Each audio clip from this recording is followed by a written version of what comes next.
우리 옆 사람에게 인사하겠습니다. 감사합니다. 감사합니다라는 제목으로 하나님의 말씀을 전하겠습니다. 오늘 요한계시록은 일곱 대접, 일곱 나팔의 새 단위의 재앙과 심판이 등장하죠. 이것은 하나님의 심판을 말하는 것이면서 또 다른 한편으로 하나님께서 이 세상을 보존하시고 섭리하시는 그 손길을 거두실 때 어떤 재난적 현상이 나타나는지를 말씀을 하고 있습니다. 먼저 2절에서 보니까요, 흰 말이 나온다 이렇게 말씀을 하고 있습니다. 1절에서는 일곱 인 중에 하나를 떼시는데 라고 말씀을 하고 있죠. 그래서 5장 1절에서 어린 양의 손에 두루마리가 있다 말씀을 하고 안팎으로 썼다라고 기록을 하고 있습니다. 이것은 하나님께서 세상의 크고 작은 역사를 세밀하게 주장하시는 것을 말씀하고 있습니다. 큰 그림뿐만 아니라 구체적이고 세부적인 사항도 하나님의 주권 하에 이루어짐을 말씀을 하고 있습니다. 하나님의 그 주권 안에서요, 어린 양 대신 예수님께서 일곱 인 중에 첫 번째 인을 떼시니까 어떤 일이 나오는가? 2절에서 흰 말이 등장을 합니다.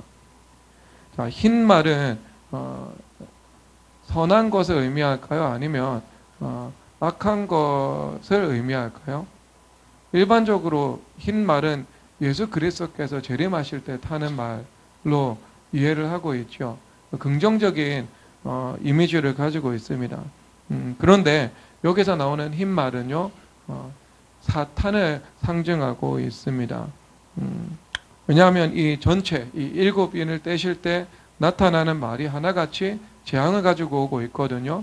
그래서 검은 말, 붉은 말, 그다음 흰색 말 이렇게 등장을 하고 있죠. 그런데 이 모두 사탄적인 속성을 공통적으로 가지고 있습니다. 즉 이 말이 무엇인가? 하나님의 주권 안에서 하나님께서 사탄에게 이 세상을 쥐고 흔들 수 있는 권세를 허락하신 것을 말씀을 하고 있습니다. 즉 원수 마귀가 주도권을 가지고 이 세상에 그들이 하고자 하는 일을 하는 것을 의미하는 것이죠. 그래서 그들이 흰말을 타고 있다는 것은 무엇인가?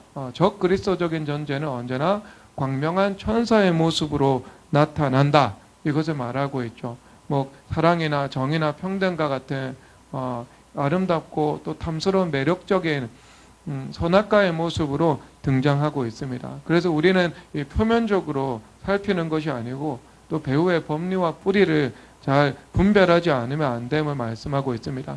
그래서 잠언 26장 23절에서 온유한 입술에 악한 마음은 낮은 은을 입힌 톡이니라 말씀하고 있죠. 하나님의 말씀은요, 7번 단련한 수는과 같죠. 하나님의 말씀은 수는이라면 이 세상에 가지고 오는 것은요, 은으로 포장되어 있지만 그 안에 톡이라는 것입니다. 그래서 우리가 그 실체를 잘 분별할 수 있는 그 영적인 안목을 가지고 있어야 됨을 말씀하고 있습니다. 그런데 그 흰말 탄 자가 어떤 속성을 가지고 있는지 말하고 있는데요, 이기고 또 이기려고 하더라라고 말씀을 하고 있습니다. 여러분, 이기려고 한다라고 말을 합니다. 그러면 어떤 현상이 나타날까요? 전쟁, 그렇죠. 전쟁을 의미하기도 할 것이고요. 그리고 또 승부욕, 이렇게 생각할 수도 있을 겁니다.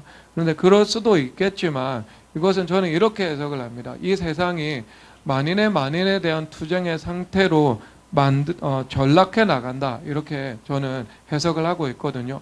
왜냐하면 마지막 시대에 특성인데 예수님께서 불법을 성하고 사랑이 식어진다 말씀을 하고 있죠. 율법의 완성은 사랑이죠. 법의 목적은 사랑입니다. 자, 그러면 불법이 성하면 사랑이 식어진다라고 말을 하고 있습니다. 그러니까 이것은 우리가 하나님의 법의 관점에서 볼 때 직접적인 인과관계가 분명히 있습니다. 그런데 여러분들이 하나님의 법을 생각하지 않고 그냥 표면적으로 현상적으로만 파악한다면 불법이 성한다는 것이 왜 사랑의 식어짐을 의미할까? 어떤 논리적인 인과관계가 있을까라고 했을 때는요, 잘 머리가 돌아가지 않을 것입니다. 그런데 여러분, 이것은 하나님의 법에 직접적인 인과관계가 있다고 성경에서 말씀하시면 그것은 현상적으로 분명히 나타날 수밖에 없다는 것을 인정하는 것에서 시작합니다. 왜냐하면 여러분, 물리학적으로도요, 화학적인 결합을 해서 어떤 분명한 실증적인 효과가 나타납니다. 하지만 그 실증적인 효과가 나타난다고 해서 어떤 물리적 메커니즘이 작용하고 있는지에 대해서는요, 밝혀지지 않은 것들이 굉장히 많이 있습니다. 대표적으로는요, 아스피린이거든요. 아스피린의 효과가 분명히 나타납니다. 하지만 이것이 어떤 메커니즘으로 작동하는지는요, 아직 물리적으로 밝혀지지 않았습니다. 그 대중적인 약도요. 그러니까 불법이 성한다, 그리고 사랑이 식어진다라는 것은요, 분명한 인과관계가 있다, 하나님께서 말씀하셨다, 우리가 이것을 인정하고 봐야 되겠죠. 예를 들어서 여러분, 우리가 성경을 통해서 그것을 우리가 검증해 나갈 수 있는데요. 성경에서 예를 들어 성경의 관점에서 동성결혼 합법화가 이루어집니다. 그러면 이 땅에 법의 주인이 불법이 되는 것이지요. 그러면 자, 동성결혼을 합법화하고 동성애자들을 하나의 사랑의 형태에 의지하는 사람으로 존중하기 시작합니다. 그러면 한 사회 안에서 사랑의 총량이 증가되어야 하지 않겠습니까? 하지만 현상적으로는요, 절대로 그렇지 않습니다. 오히려 사회 안에서 사랑이 줄어들죠. 그래서 다양성이라는 미명으로 동성애가 용납받기를 원했죠. 그런데 동성결혼 합법화나 차별금지법과 같은 어떤 불법의 주도권을 잡으면은요, 그 다음부터 어떤 현상이 일어나는가? 동성애를 지지하지 않고 인정하지 않는 사람들은 혐오주의자, 차별주의자로 오히려 미움과 혐오의 대상이 되어버리는 결과가 나타납니다. 그래서 동성애를 지지하지 않고 죄라고 인정하는 사람들의 양심의 자유는 존중받지 못하는, 즉 사랑받고 용납받지 못하는 그 결과로 나타나게 되는 거죠. 그러니까 그릇된 육적인 욕망이 높임을 받으면은요, 사회 안에서 정당하고 거룩하고 건강한 사랑은요, 오히려 그의 반비례해서 그 가치가 격화될 수밖에 없는 거죠. 그래서 불법이 주도권을 잡으면은요, 그 결과적으로 현상적으로 나타나는 것이 무엇인가? 사랑이 식어진다, 이것을 말씀을 하고 있습니다. 그래서 흰 말은 무엇인가? 그것은 불법이 주도권을 잡는 거예요. 그러니까 흰 말이 등장했다. 이제 요한계시록의 최종 심판이 시작되면서 가장 첫 번째 일어나는 현상 무엇인가? 하나님의 주권 안에서 불법이 권세를 받아서 이 세상을 주도권을 행사하기 시작하는 것입니다. 그리고 그 결과가 무엇인가? 이기려고 하고 또 이기려고 한다는 그 사랑의 식어짐, 즉 이 세상이 만일에 대한 투쟁의 상태로 전락하는 것을 말씀을 하고 있죠. 여러분, 예를 들어서 하나님께서 이 땅 가운데에서 무역거래와 상업거래를 허락하셨죠. 왜 허락하셨는가? 이것은 하나님께서 상호 후회적인 삶을 살라고 주님께서 허락하신 선물이죠. 그래서 이 상업과 무역이 있을 때 상호 존재와 또 그들이 하는 일에 대해서 우리가 감사하고 존중하면서 살아갈 수 있게 되죠. 병원 가면 의료진에게 감사하고, 식당 가면 요리사에게 감사하고, 그리고 물건을 파는 자들은 돈을 주고 재화와 서비스를 구매하는 고객에게 감사하게 되는 것입니다. 그래서 우리 오늘 대표 기도드린 최준욱 간사가 이탈리아 장비 회사하고 거래하고 있거든요. 그러면 그 장비 거래 회사를 방문할 때는 언제나 그 담당자의 자녀의 선물을 사서 들고 간다고 하더라고요. 예, 자녀의 선물이요. 그러면 그쪽 이탈리아 회사에 있는 담당자도 또 최준욱 간사를 또 후대하고 또 존중하고 또 섬기기도 한다고 합니다. 그래서 단지 물질적인 거래만 이루어지는 것이 아니고요. 그들 그 관계 속에서 인간적인 유대감도 형성되고 또 서로 섬기고 또 선물도 주고받는 이 관계 안에서 호혜적이고 그 화평을 이루어 나가는 것을 말하고 있죠. 그래서 여러분, 그 위어드라는 기독교가 문명사에 끼친 영향에 대해서 분석하고 있는 책이 있거든요. 그 책에서 한 사람의 말을 인용해서 이렇게 말을 하고 있습니다. 상업은 가장 파괴적인 편견의 치료자다. 예의범절이 바르기만 하면 어디서나 상업이 존재하고 상업이 존재하기만 하면 어디서나 예의범절이 바르다는 것은 거의 일반적인 규칙이기 때문이다. 이렇게 말을 하고 있네요. 그래서 이 하나님께서 주도권을 잡고 통치하십니다. 그러면 그것은 가족관계든 상업관계든 계약관계든 예의가 있고 존중이 있고요. 또 신뢰가 있고 사랑이 있고 도의가 있는 관계로 주님께서 만들어 나가십니다. 그런데 원수마귀가 주도권을 잡죠. 그러니까 불법의 주인이 되는 사회가 됩니다. 그러면 그 다음에 어떤 그 다음에 현상적으로, 즉 배후의 하나님 말씀의 법적 인과관계에 의해서 현상적으로 나타나는 것이 무엇인가? 이 땅에 있는 모든 이 관계의 사랑과 신뢰와 도의가 파괴되는 것을 말씀을 하고 있는 겁니다.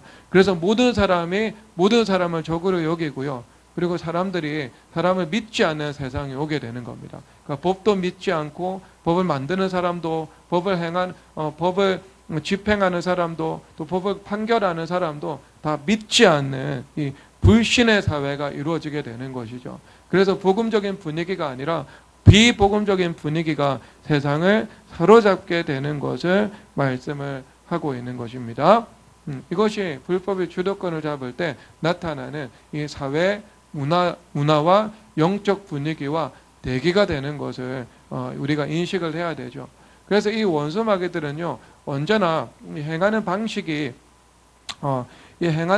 있는데 이 흰말의 속성으로 나타나거든요. 여러분 노골적으로 악을 주장하면은요, 이 세상과 사람들이 가지고 있는, 즉 하나님께서 심어 놓으신 그 보편적인 양심의 감수성이 반대하게 되어 있습니다. 그래서 대중을 현혹시키지 못합니다. 어려운 사상도 대중을 현혹시킬 수가 없고요. 그리고 노골적인 악도 대중의 정서를 바꿔 놓을 수가 없습니다. 그러니까 대중을 장악하기 위해서는요, 어떻게 등장해야 돼요? 처음에 검은 말로 등장해야 됩니까? 아니면 흰 말로 등장해야 됩니까? 흰 말로 등장해야 돼요. 그러니까 적어도 그 표면은요, 은으로 입혀져 있어야 되는 겁니다. 그래야 대중의 정서가 움직여 나가서 어떤 그들의 뿌리와 실체를 보지 못하고 받아들이게 되는 거죠. 근데 이 땅에서 나치즘이 성공한 방식, 사회주의가 성공한 방식 똑같습니다, 여러분. 그리고 차별금지법이나 동성결혼 합법화를 주장하는 그 사람들이 동일한 방식으로 성공시키려고 하는 거죠. 왜? 이 세상의 권세를 잡으려면은요, 어떻게 해요? 선한 모습으로 나와야 되거든요. 흰말의 모습으로 나오지 않으면은요, 권세를 잡을 수가 없습니다. 그러니까 그들은요, 사상 무시하고요, 뿌리의 법리 무시하고요, 논리 무시하고요, 그리고 어떤 감성적으로, 그리고 또한 상징을 조작하는 그 기법을 통해 가지고요, 대중을 현혹시키고 의식구조에 점진적으로 변화를 가해 나가려고 하는 그들의 전략을 가지고 있는 거예요. 아시겠죠? 흰말이 등장해서 불법, 그 다음에 사랑의 식어짐이라는 그 현상까지도 나타나게 되는 겁니다. 그래서 이 사회 공기와 어떤 사회 문화, 영적인 분위기를요, 그렇게 바꿔나가는 거예요. 여러분, 듄이라는 영화 보셨습니까? 듄이라는 영화? 아직 안 보셨어요?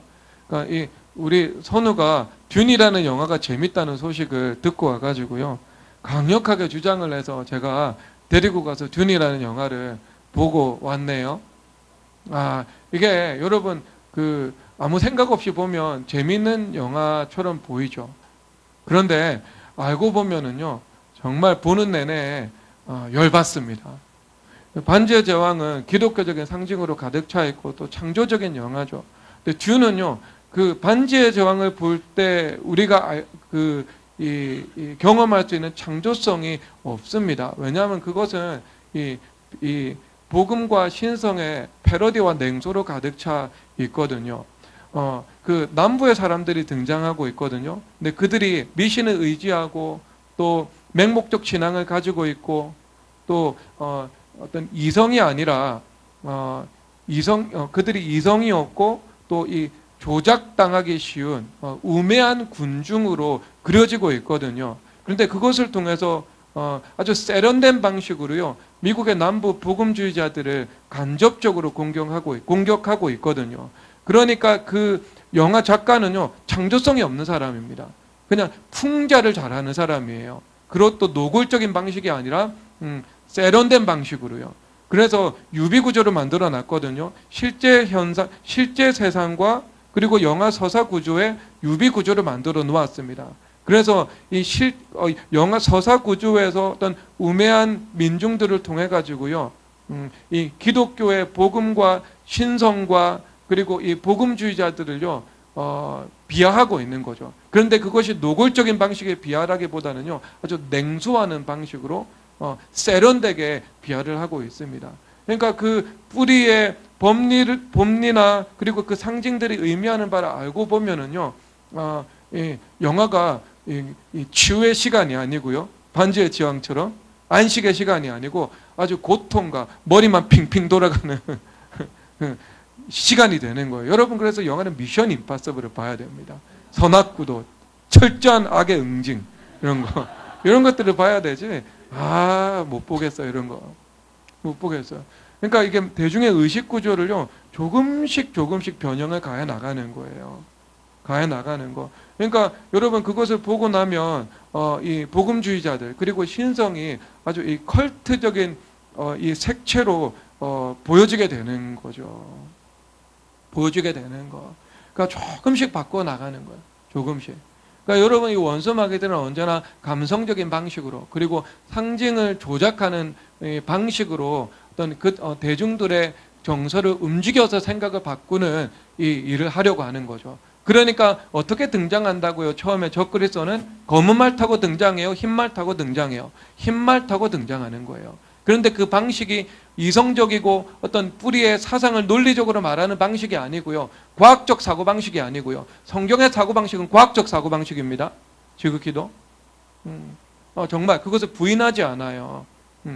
왜? 유기성과 통일성을 가지고 있거든요. 성경의 사고체계가요. 법의 논리를 가지고 있거든요. 그런데 그것이 매우 수평적이고 수직적인 사고방식으로 입체적으로 사물을 바라보게 만들거든요. 그렇게 바라보게 하지 않는 거예요. 단지 감성적으로. 단지 감성적으로. 그래서 여러분, 기독교는 말씀의 종교잖아요. 말씀의 종교잖아요. 불붙은 논리가 있잖아요. 복음에는. 그런데 그런 방식으로 움직이지 않고요, 그 흰말로 등장해가지고 광명한 천사로 등장해가지고요, 보암직도 하고 먹음직도 한 그 선악과를 우리 가운데 제시하는 거예요. 그러면서 기타 치면서 너희들 안에 신이 있어. 너희들도 신이 될 수 있어. 이렇게 이야기를 하는 게 그들의 방식이에요. 여러분, 잘 간파를 해야 되는 것입니다. 여러분, 하나님 없이 유토피아 만드는 것은 불가능한 일입니다. 그래서 이 원수마귀들은요, 그렇게 해서, 그래서 여러분, 그래서 원수마귀가 불법을 통해서 이기려고 하는 만민에 대한 투쟁의 상태로, 그런 현상으로 결국 만들어 나가게 되거든요. 그래서 두 번째는 그 결과인데요. 그 결과 어떻게 나타나는가?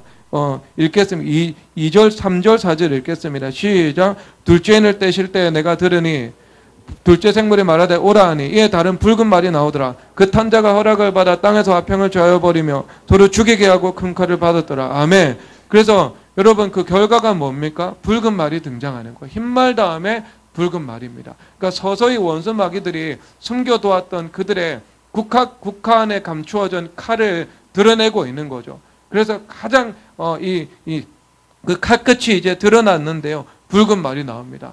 그러니까 이 붉은 말은 그리스도의 피가 아니겠죠. 이건 사람들의 선혈입니다.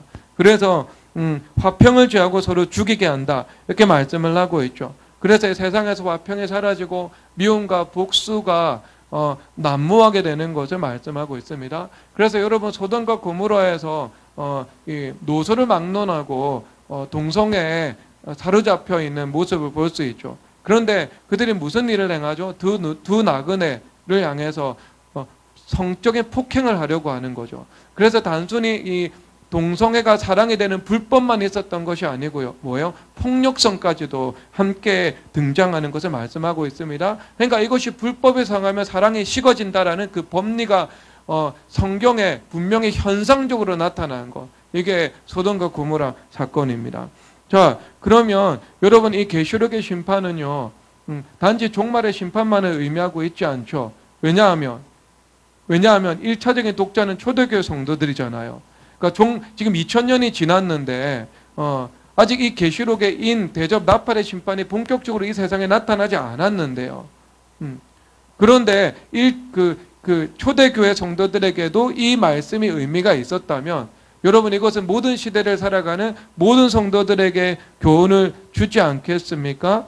그래서 그 교훈이 무엇인가? 그것은 이 땅의 역사와 하나님의 통치를 읽어나가는 하나의 시각을 제공하는 거죠. 시각을 제공하는 거죠. 즉 원수마귀가 사회를 장악해 나가는 방식을 보여주고 있는 거예요. 그리고 원수마귀들이 사회를 장악할 때 그 사회가 어떤 문화와 분위기를 띠게 되는지를 가르쳐 주는 것이지요. 그러면 여러분 그런 면에서 그렇죠. 그렇죠. 그러면 그때 나타나는 그 표면적인 현상이 이 미움과 분노 그리고 화평이 사라지는 것 이렇게 말씀을 하고 있습니다. 여러분 그런 면에서 예를 들어서 분노를 촉발시키고 분노에 편승하고 또 분노를 먹고 자라서 힘을 얻는 세계관은요 근본적으로 빛의 세계관입니까? 아니면은 마귀적인 세계관입니까? 예, 마귀적인 세계관이다 이렇게 말할 수 있습니다. 여러분 기본적으로 분별하셔야 될 것입니다. 자 그러면 여러분 왜 이런 말을 하는가? 이것은 제가 오늘 이 설교의 제목이 감사합니다라는 것이죠.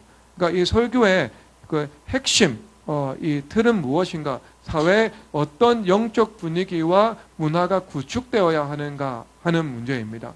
그러니까 원수마귀들은요 언제나 미움과 분노가 가득한 세상을 만들려고 하는 거죠.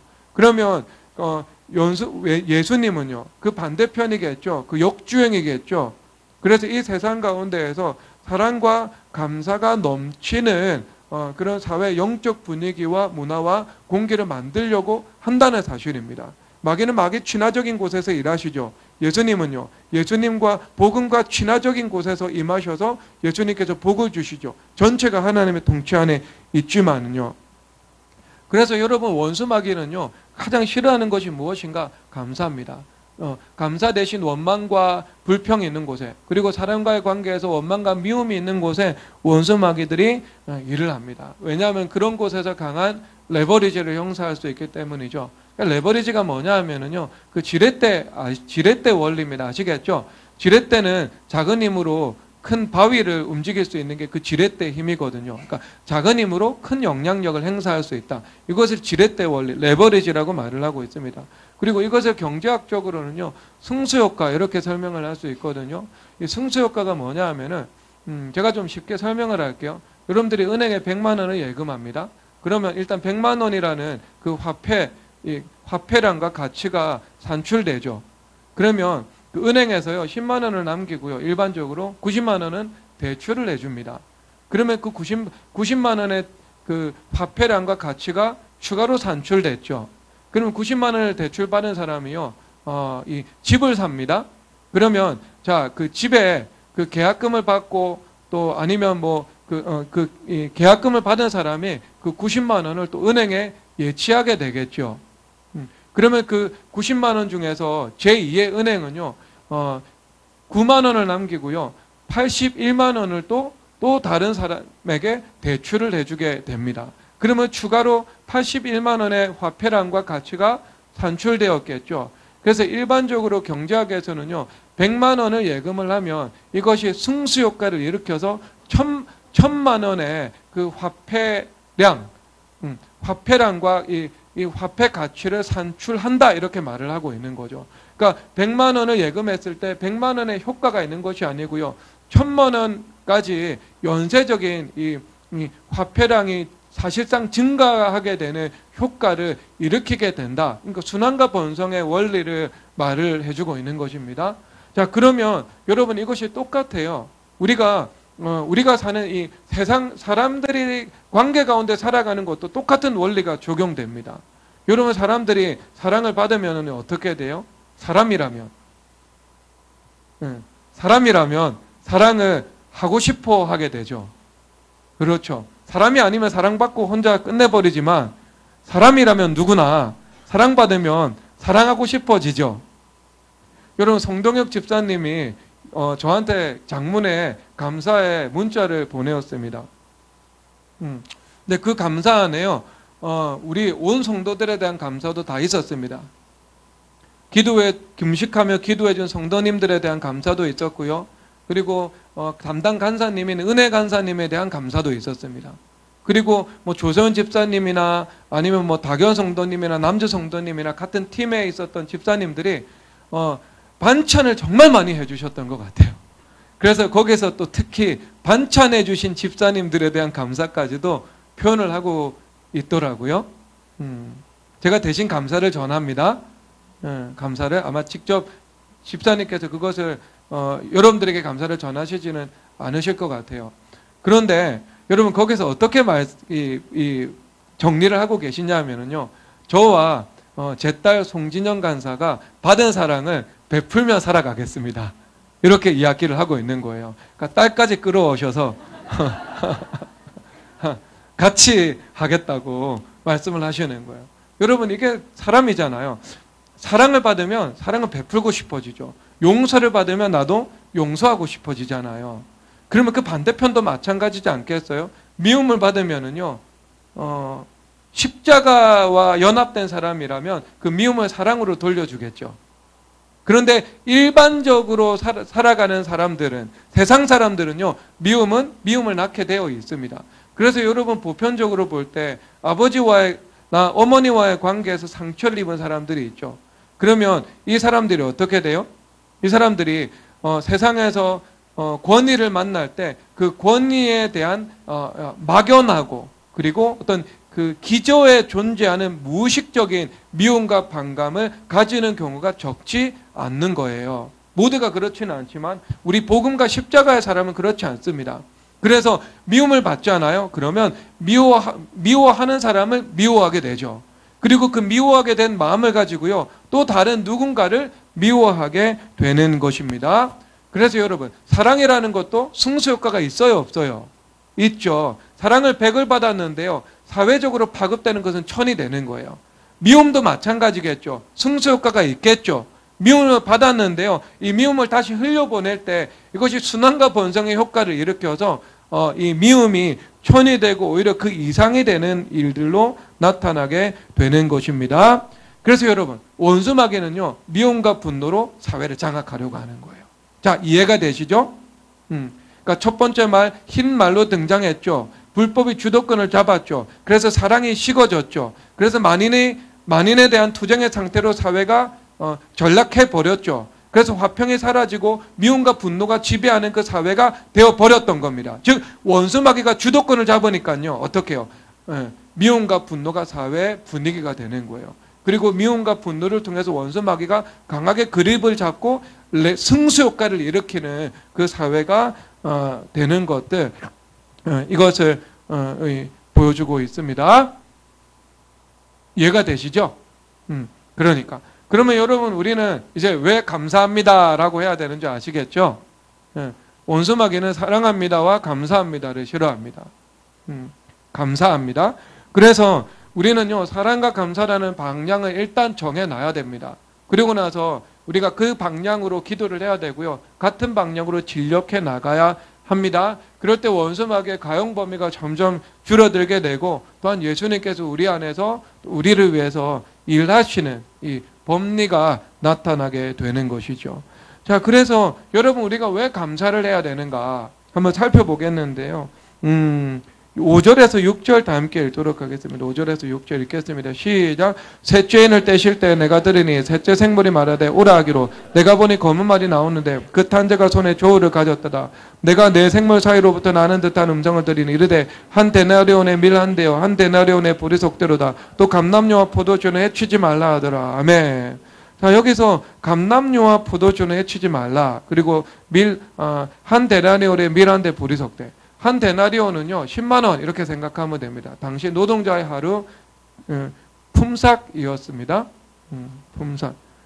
우리가 목수 선생님께 일을 맡기고 있는데요, 팀장 목수 일당이 45만 원 나가더라고요. 그리고 딱 단계별로 목수 경력에 따라서 어떤 목수 30만 원, 어떤 목수 25만 원 이렇게 형성되어 있습니다. 여러분 혹시 업무가 좀 지루해지시면은요, 목수로 한번 전업을 해보십시오. 목수 일당이 45만 원이에요. 팀장 목수가요. 근데 거기까지 가는 길은 좀 험난합니다. 사무실 생각날 거예요. 여러분 하는 일이요. 그냥 열심히 하십시오. 20대나 시작해볼 만한 일이지 나이 들어서 할 수 있는 일이 아니라는 결론을 제가 중현이하고 대화하면서 내렸습니다. 자, 그런데 한 데나리온의 밀 한 대인데요. 이 밀 한 대는요, 가족의 하루 식량입니다. 그리고 보리석 대는요, 가족들이 사흘 정도 버틸 수 있는 식량이죠.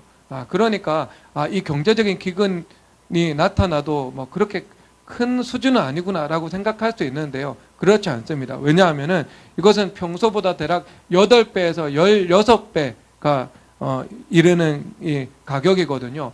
그러면 여러분 이것들을 하나님의 주권적인 것이 하나님의 주권 안에서 이루어지는 일이거든요. 그런데 다 법리가 있다고요. 하나님의 법이.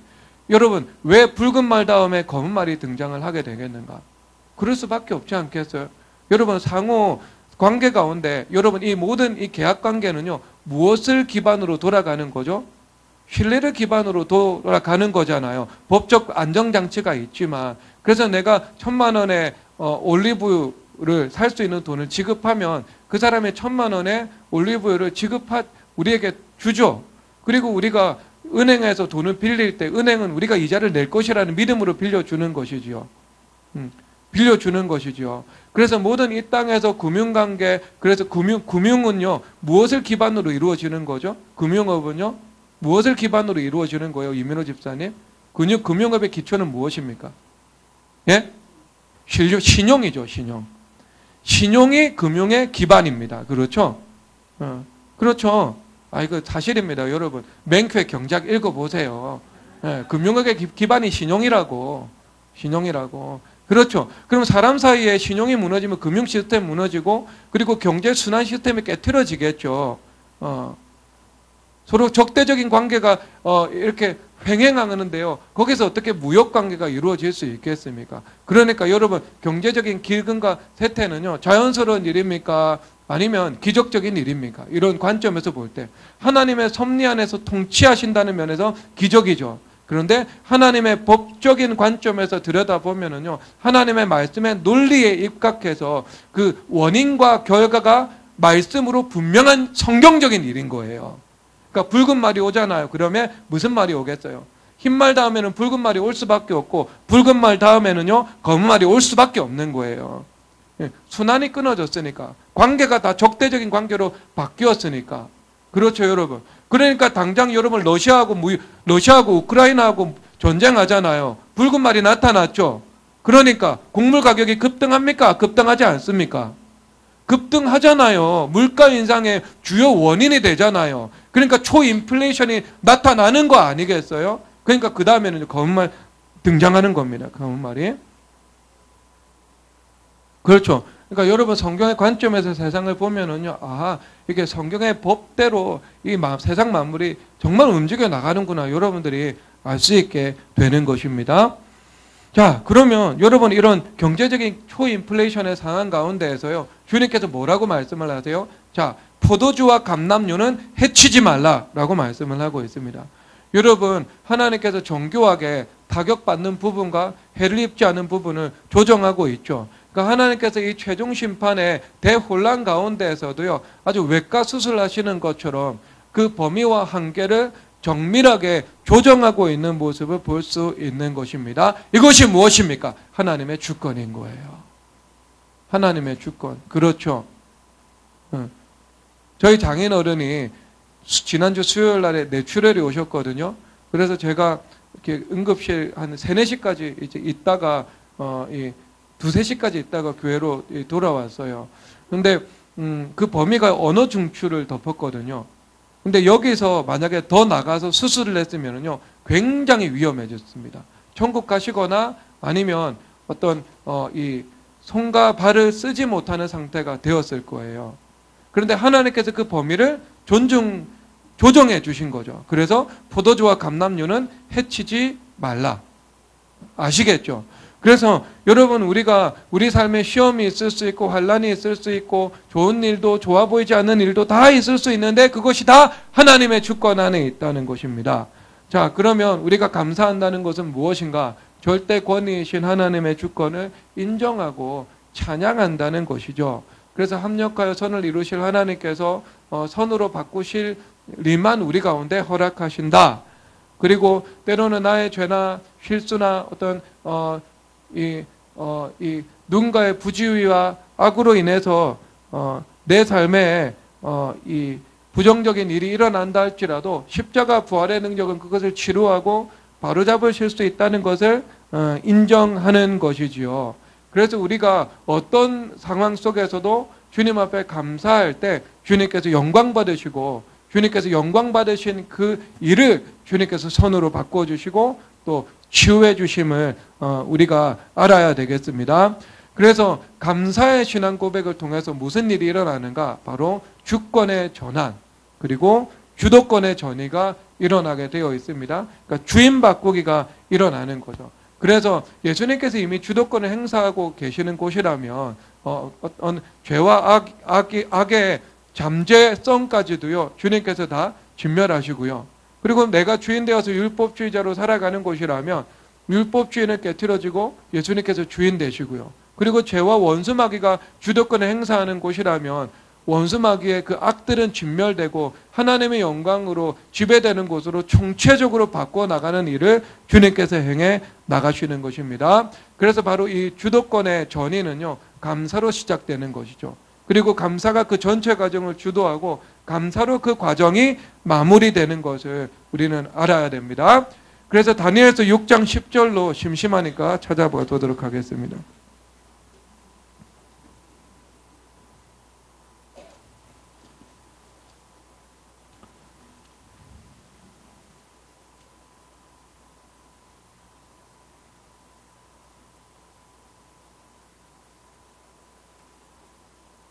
6장 10절 읽겠습니다. 시작. 다니엘이 이 조서에 왕의 도장에 찍힌 것을 알고도 자기 집에 돌아가서는 윗방에 올라가 예루살렘을 향한 창문을 열고 전에 하던 대로 하루 3번씩 무릎을 꿇고 기도하여 그의 하나님께 감사하였더라. 아멘. 그래서 대적의 모함과 사자굴 앞에서 다니엘은 일단 주님 앞에 감사하였다 말씀하고 있습니다. 왜? 이것도 포도주와 감람류를 해치지 말라라는 하나님의 계획과 모략 안에 있는 일이었죠. 왜 하나님께서 이를 허락하셨는가? 이것은요 하나님께서 바벨론에서 영광 받으신 것처럼 페르시아 제국에서도 하나님으로 드높임 받으시기 위함이죠. 그리고 또 두 번째는요 또 페르시아 정부 안에서 다니엘을 위상을 높이기 위함입니다. 그리고 또 세 번째는요 다니엘을 시기 질투했던 그 잠재적인 위협 세력을 주님께서 진멸하기 위해서 허락한 일이었죠. 그래서 여러분 이 일이 지나가면서 다니엘에게 해가 된 것은 아무것도 없고요. 오직 악만 진멸당하고 심판당했습니다. 그리고 다니엘을 통해서 영광 받으신 하나님께서 다니엘에게 큰 복을 허락해 주셨는데요. 그것이 무엇인가? 다니엘의 인생에 더 이상 이와 같은 고난은 찾아오지 않았다는 복입니다. 그래서 28절에서 이렇게 말씀하시는데요. 28절 이 다니엘이 다리오 왕의 시대에 바사 사람 고레스 왕의 시대에 형통하였더라 라고 말씀을 하고 있습니다. 그러니까 그가 이제 하나님의 부르심을 받아 이 땅의 사명을 마치고 천국에 올라갈 때까지 이와 같은 고난은 다시 없었더라. 형통하고 평강했더라.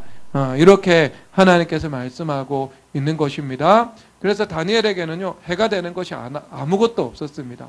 그러니까 처음에는요 주님 앞에 신앙 고백적 감사를 주님 앞에 드렸지만 일이 딱 지나고 봤을 때 하나님께서 다니엘의 인생에서는요 다차원적으로 오직 선만을 행하셨다. 이것을 우리가 관찰하게 됩니다. 그러니까 여러분 주님 앞에 다니엘처럼 감사하시기를 바랍니다.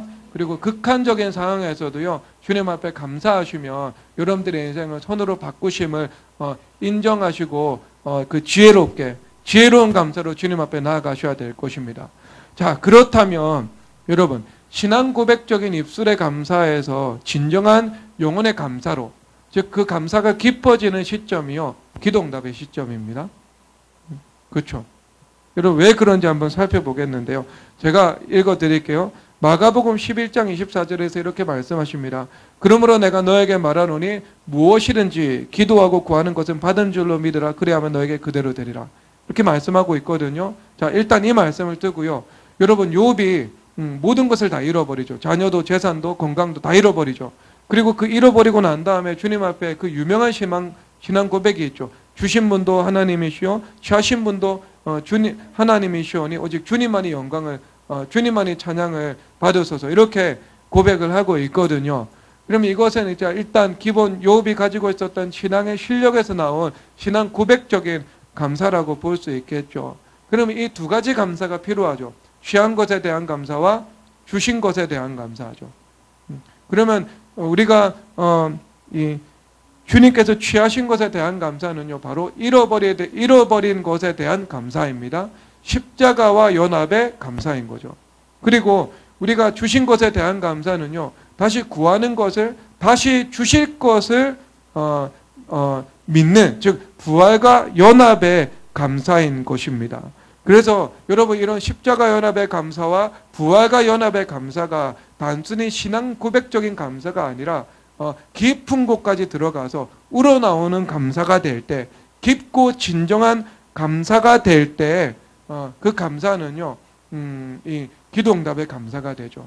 그래서 십자가 연합에서 내가 죽었다는 사실이 이 진정으로 인침받는 감사이면서요, 그리고 부활과 연합된 이 나의 믿음, 다시 주님께서 회복시키시고 다시 주신다는 그 믿음이 단지 믿는다 차원의 감사를요, 뛰어 넘어버리게 되는 것이죠. 그래서 아직 없지만, 아직 보이지 않지만 내가 손에 잡히는 것으로, 눈에 보이는 것으로 마치 그 실체가 나의 바로 앞에 존재하는 것처럼 믿어지는 믿음의 감사인 것입니다. 그래서 이것은 이 실질적인 것이고 이 실질적인 것인데요. 믿고 구한 것은 받은 줄로 믿으라라는 것이 신앙 고백의 믿음이 아니고요, 내 안에서 정말 믿어지는 거예요. 그래서 받은 것이 믿어져서, 아직 받지는 않았지만 이미 받은 것이 믿어져서 주님 앞에 감사가 우러나오게 되는 것입니다. 그렇죠. 여러분, 그렇다면 이것이 뭐예요? 기도응답의 시점인 거예요. 깊은 곳에 감사가 오는 시점이 기도응답의 시점입니다. 그러니까 하나님께서 여러분들에게 경제적 기근을 주실 수도 있죠. 경제적인 것을 취하신 거죠. 아니면 여러분들에게 지위를 잃어버리게 할 수도 있죠. 지위를 취하신 거죠. 그런데 그 죽음에 대해서 주님께서 취하신 것에 대해서 십자가와 연합의 감사가 깊은 곳에서 올라옵니다. 그러면 그 사람의 죽음은 진정한 죽음입니까? 아니면 신앙 고백적인 죽음입니까? 하나님 감사합니다, 이거야. 하나님 정말 주님 앞에 감사드립니다. 여러분, 이것은 정말 진정한 죽음이죠. 또 마찬가지인 거예요. 내가 믿습니다 해가지고 믿는 것이 아니고요, 정말 내 안에서 그렇게 말하지 않아도요, 정말 믿어지는 거예요.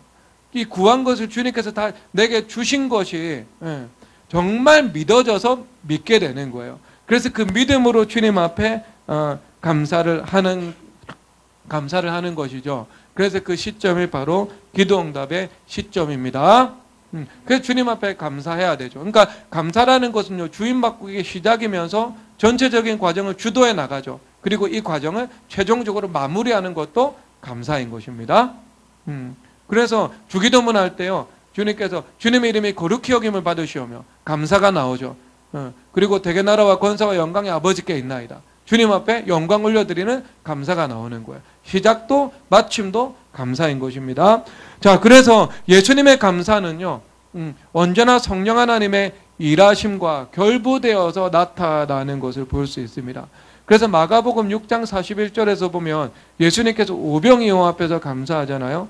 예수께서 떡 5개와 물고기 2마리를 가지사 하늘 우러러 축사하시고 떡을 떼어 제자들에게 주어, 이렇게 말씀하십니다. 그래서 여기서 축사라는 말은 감사하다는 의미가 그 안에 들어가 있습니다. 예수님께서 오병이어 앞에 감사드리죠. 그래서 성령 하나님 일하셔서 5,000명을 먹이십니다. 그리고 나사로의 무덤 앞에서도 감사하시죠. 요한복음 11장 41절 아버지여 내 말을 들으신 것을 감사하나이다 이렇게 말합니다. 무덤 앞에서도 감사하죠. 그 감사와 함께 성령 하나님께서 일하시죠. 나사로야 나오라 라고 말씀하실 때 성령 하나님께서 나사로를 예수님 부활의 예표로 부활시키신 것입니다. 그래서 요약하자면 감사는요, 첫 번째 하나님의 통치를 적극적이고 능동적으로 구하고 선포하는 일, 즉 하나님께서 주도권을 취하시는 일입니다. 그리고 두 번째는요, 진정한 감사의 시점과 기도 응답의 시점을 서로 일치된다는 것. 그래서 이것은 이 죽음과 부활이 우리 가운데 실체가 되는 거죠. 그리고 세 번째는요, 우리의 감사와 함께 예수님께서 일하심을 말씀을 하고 있습니다. 자, 그래서 여러분 이 감사라는 것은요, 하나님과의 관계에 있어서도 감사해야 되지만 사람과의 관계에 있어서도 언제나 표현되어야 한다 말씀을 하고 있습니다. 여러분 원수마귀는 사회 문화와 공기와 영적 분위기를 만든다고 했죠. 즉 원수마귀가 일하는 문화가 있죠. 원수마귀가 조성하는 것이기도 하고 이미 조성된 판이 있으면 원수마귀가 판을 치기도 하는 것입니다. 그리고 예수님도 마찬가지죠. 예수님께서 임하실 때 나타나는 현상이 있고 또 예수님께서 임하셔서 복을 주기 기뻐하시는 이 터전도 있다 이렇게 말을 하고 있는 겁니다. 여러분 이게 공기인 거예요. 공기, 사회 대기, 공동체의 영적 분위기 이렇게 볼 수 있겠네요. 여러분 미국 헐리우드 영화 보면은요 소련군의 분위기하고요 미군의 분위기가 다르지 않습니까? 왜 다를까요, 여러분? 헐리우드에서 영화를 만들었기 때문에 소련은 악의 축이고 미국은 선의 대변자이기 때문에요. 그런 구도가 나올까요? 아니죠, 여러분. 이것은 여러분 2차 세계대전 당시에 독일군의 취한 스탠스를 보면 이해할 수 있거든요. 그러니까 패전이 확실시 되면서요. 독일군이 최종적으로 주력한 일이 있습니다. 그 일은요. 소련군의 진군을 최대한 늦추는 일이었습니다. 언제까지요? 연합국이 들어올 때까지요. 왜 그런가? 그들이 본능적으로 이성적으로 가만히 살펴보니까 이 소련 같은 전체주의 국가에서 들어오잖아요. 그러면 이 성폭행이나 어떤 약탈 같은 인권 유린이 자행되고 또 어떤 율법적 강압 가운데 이 독일이 다스려질 것이 보이는 거예요. 근데 그들이 보기에도 미국이나 영국과 같은 자유스러운 나라가 들어올 때 이 독일 가운데 독일이 그들의 통치를 받을 때 더 자유스럽고 그리고 그들의 인권이나 그들의 어떤 주장이 이 보호를 받을 것을 그들은 본능적으로 그것을 느끼고 있었던 것입니다. 그러니까 여러분 그 소련이나 소련군의 분위기는요 자유가 없죠. 율법적 강압이 있죠. 그리고 사람에 대한 인권에 대한 존중이 없죠.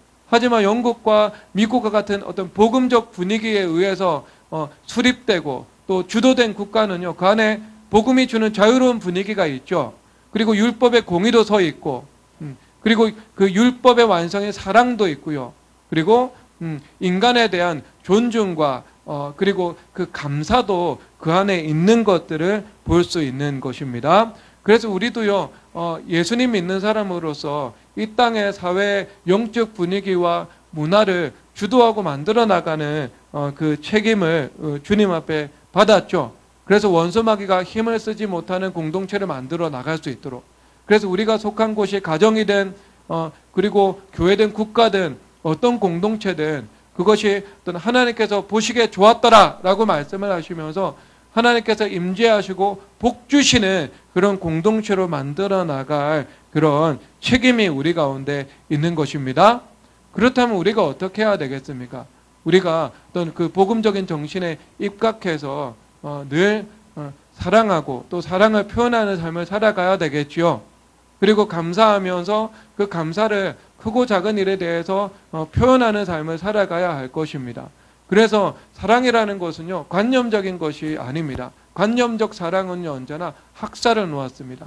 학살을 일으켰습니다. 사회 가운데에서요 사랑은요 작은 거예요. 작은 거. 그래서 이 작은 우리 일상 가운데에서요 작은 감사, 작은 사랑이요 하나하나 모여가지고 큰 하나님의 사랑과 이 감사의 파도를 만들어 나가는 것입니다. 그래서 우리가 일상의 삶 가운데에서 구체적으로 감사하면서 살아가야 되는 것입니다. 그래서 교회 안에서 형제 자매를 향해서 늘 감사를 표현하는 삶을 살아가야 되는 것이고요. 그리고 심지어 여러분들이 사회에서 계약관계가 있죠. 그리고 율법화에서 재화와 서비스를 주고받는 관계가 있습니다. 그런 관계 안에서도 갑과 을의 구도로 그 사물을 바라보는 것이 아니고요. 서로 존중하면서 또 그 인격을 귀히 여기고 그리고 언제나 이 작은 섬김에 감사하는 태도를 가지고 살아가야 합니다. 그래서 늘 감사해야 됩니다. 여러분, 그럴 때 여러분들을 통해서 여러분 안에 계신 예수님의 은혜와 사랑이 풍성하게 생수의 강으로 이 땅 가운데 흘러갈 수 있게 되겠지요. 그래서 우리 미래교회 성도님들은 하나님과의 관계에서 늘 주님 앞에 범사에 감사하시고 그리고 사랑과의 관계에서 모든 만나는 사람에게 그리고 모든 계약관계와 그 비계약관계에 있는 사람들에게 언제나 여러분들이 말로써 행동으로써 감사를 표현하는 삶을 살아가시기를 주님의 이름으로 축복합니다. 자, 우리 찬양하도록 하겠습니다. 내 영혼이 확정되었으니 찬양하도록 하겠습니다.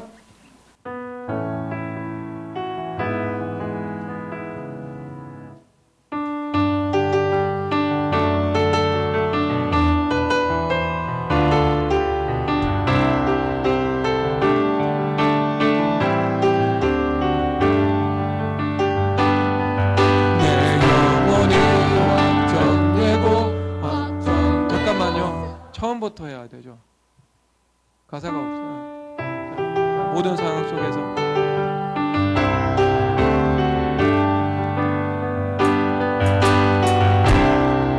모든 상황 속에서 주를 찬양할지라 주는 너의 큰 상급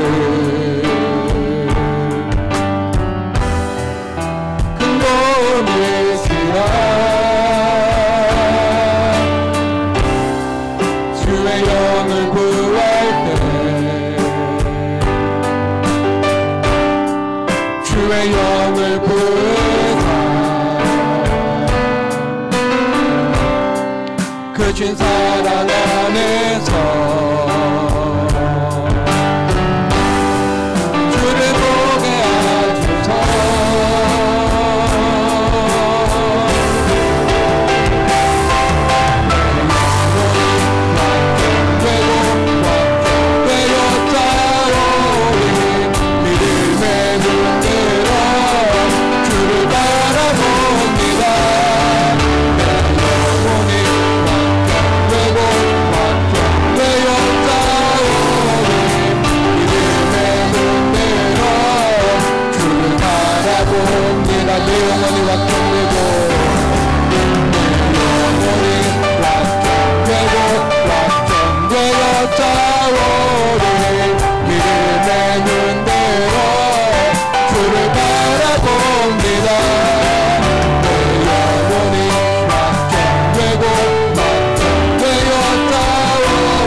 내 영혼